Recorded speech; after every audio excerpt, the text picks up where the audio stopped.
गिद्ध mount Everest की ऊंचाई से भी ऊपर उड़ सकते हैं और एक ही बार में 100 किलोमीटर से भी अधिक की दूरी बहुत आसानी से कवर कर सकते हैं।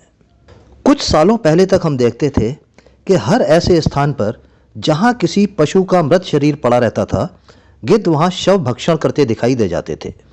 लेकिन दुर्भाग्य से यह दृश्य अब दुर्लभ हो गए हैं। गिद्ध आखिर कहां चले गए, जानने के लिए बने रहे इस वीडियो में हमारे साथ।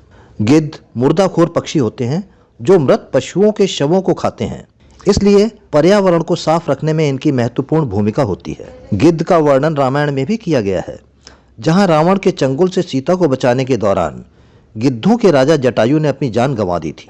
गिद्ध आसमान में सबसे अधिक ऊंचाई पर उड़ने वाला पक्षी होता है, जो कि 8000 फीट की ऊंचाई तक उड़ सकता है। यह मरे हुए जानवरों की दुर्गंध को बहुत दूर से आसानी से सूंघ लेता है। हमारे वातावरण को साफ रखने वाले गिद्ध मरे हुए पशुओं को मिनटों में सफाचट कर देते थे और ये गिद्ध मृत और सड़ रहे जानवरों को ही भोजन के तौर पर खाते थे, जिसके कारण वायुमंडल में दुर्गंध व संक्रामक बीमारियां नहीं फैलती थीं। परंतु अब ये पर्यावरण प्रेमी गिद्ध आपको कहीं भी नजर नहीं आते। 1990 के दशक में हमारे भारत में गिद्धों की संख्या में बहुत तेजी से गिरावट आई। कुछ प्रजातियों के गिद्ध तो 99.9% तक खत्म हो गए। जितनी तेजी से गिद्ध विलुप्त हुए हैं, उतनी तेजी से भारत में शायद ही कोई दूसरा जीव गायब हुआ होगा।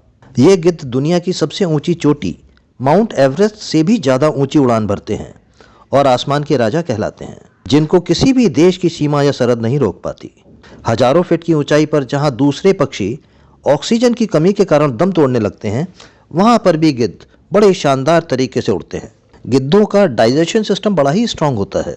ये सड़े गले पशुओं के मांस और उनकी हड्डियों तक को भी आसानी से पचा सकते हैं। 1990 तक भारत में गिद्धों की संख्या अप्रॉक्सीमेट 5 करोड़ की थी, परंतु अचानक से इनकी संख्या में भारी गिरावट आई और जब इस पर रिसर्च हुई तो रहस्यमयी सत्य खुलकर सामने आया। डाइक्लोफिनेक और ऑक्सीटोसिन दवाइयाँ जो कि पालतू पशुओं के लिए बनाई जाती हैं, वह गिद्धों का नामो निशान मिटाने पर लगी हुई हैं। एक्चुअली में ऑक्सीटोसिन मेडिसिन पशुओं का दूध निकालने के लिए और डाइक्लोफिनेक पशुओं में दर्द व सूजन के इलाज के लिए दी जाने वाली दवाई होती है। और इसी इलाज के दौरान अगर किसी पशु की मृत्यु हो जाती है तो उसे बाहर खुले में फेंक दिया जाता है, जिसे गिद्ध खाते हैं। चूंकि गिद्ध मुर्दाखोर होते हैं, बीमार और मरे हुए पशुओं के शवों को खाने के कारण यह दवाई गिद्धों के शरीर में पहुंचती है।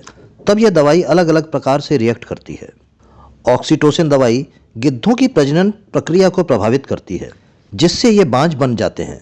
ये गिद्ध संबंध तो बनाते हैं, पर ऑक्सीटोसिन दवाई के दुष्प्रभाव के कारण इनका अंड कक्ष कमजोर हो जाता है और ये अंडा नहीं बना पाते, जिसके कारण गिद्धों के प्रजनन की प्रक्रिया टूटती गई।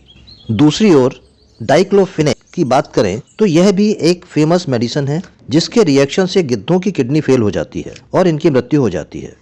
जब इस प्रकार की वैज्ञानिक रिसर्च हुई, तब जाकर इस सच्चाई का पता चला कि करोड़ों की संख्या वाले गिद्ध अचानक से कैसे गायब हो गए।